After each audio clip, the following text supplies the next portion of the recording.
La matinale de Radio Classique avec David Abiker. Et avec Christian Macarian pour l'écho du monde à 7h42. Les visiteurs du Royaume-Uni, mon cher Christian, ont pu remarquer cet été que les drapeaux anglais se sont multipliés dans l'espace public. Loin d'être folklorique, ce phénomène reflète des tensions que l'on croyait enfouies. Que signifie cette floraison patriotique ? Eh bien, comme beaucoup de pulsions profondes dans une société, le point de départ est presque anecdotique et sert d'étincelle à une réserve de frustration. En juillet, à Birmingham, des agents communaux retirent quelques drapeaux dans la rue pour installer un éclairage LED. Aussitôt, les réseaux sociaux réagissent. Les comptes se multiplient pour accuser les pouvoirs locaux de céder à la vague woke et de nier l'identité fièrement anglaise des habitants.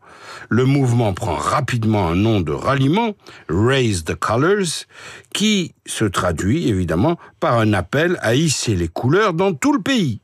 Mais quelle couleur ? Ce n'est pas l'Union Jack qui est arboré aux fenêtres ou accroché au réverbère, c'est le drapeau de la seule Angleterre, croix rouge sur fond blanc, donc sans l'Écosse, représentée par un X sur fond bleu, et sans l'Irlande, représentée par un X rouge sur fond blanc. Parce que quand on réunit les trois, ça donne le drapeau... En réalité, tout à fait, David, l'Union Jack actuelle qui superpose ces trois figures en une seule est un véritable chef-d'œuvre graphique. Alors pourquoi le drapeau de l'Angleterre est-il ainsi arboré ? Pour répondre, il faut procéder à un petit rappel historique.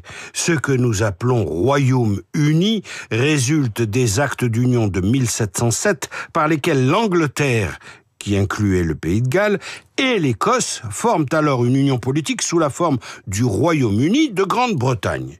Puis un autre acte d'union daté de 1800 unifie le Royaume-Uni de Grande-Bretagne et le Royaume d'Irlande pour former le Royaume-Uni de Grande-Bretagne et d'Irlande en 1801. Viendra ensuite l'indépendance de l'Irlande, beaucoup plus tard en 1937, acquise, comme l'on sait, de très haute lutte, avec Dublin comme capitale, à l'exclusion de l'Ulster, l'Irlande du Nord, qui reste britannique jusqu'à nos jours, avec Belfast pour capitale. Donc aujourd'hui, mettre en exergue la seule Angleterre revient à une proclamation de foi nationaliste qui relativise le Pays de Galles, l'Écosse et l'Ulster pour exalter l'essence même du royaume, essence qui fut quand même assez coercitive, qui est l'Angleterre, la seule et la vraie, le rameau originel en quelque sorte. Alors que cache ce drapeau de l'Angleterre ? Quel sentiment incarne-t-il ? Ce qui pousse des agitateurs de l'ultra-droite à arborer le drapeau blanc et rouge de l'Angleterre relève d'une idéologie de rejet de toute présence étrangère et d'une volonté d'agitation bien organisée par un groupe très motivé qui passe par Facebook. Le but de ces agitateurs est de protester contre une décision gouvernementale qui organise le relogement des demandeurs d'asile dans des hôtels décentralisés, ce qui vient créer des tensions locales. Déjà l'an dernier, des émeutiers masqués avaient attaqué un hôtel hébergeant des demandeurs d'asile à Rotherham, dans le nord de l'Angleterre. L'été 2025 a vu de nouvelles manifestations de protestataires se dérouler aux abords des hôtels d'hébergement qui ont été désignés par les autorités de Londres, évidemment très loin de la capitale.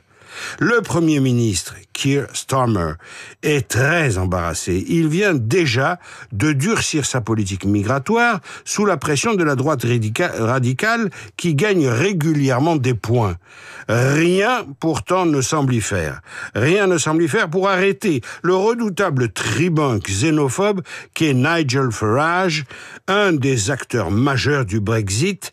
Nigel Farage qui a rebaptisé son ex-parti Brexit Party en Reform UK, en tête des sondages. Vainqueur d'une élection partielle importante cette année, Nigel Farage s'emploie maintenant à récupérer la vague du drapeau de l'Angleterre, drapeau qui apparaît désormais comme celui de la division.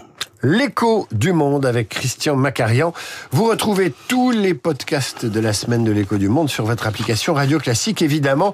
Christian, à lundi, à suivre le journal imprévisible et ce chiffre étonnant.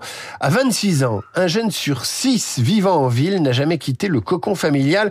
Christian, vous avez quitté vos parents à quel âge, vous ? 18 ans. 18 ans, c'est tôt par rapport à cette moyenne. Augustin Lefebvre vous parle des tanguis. Radio Classique,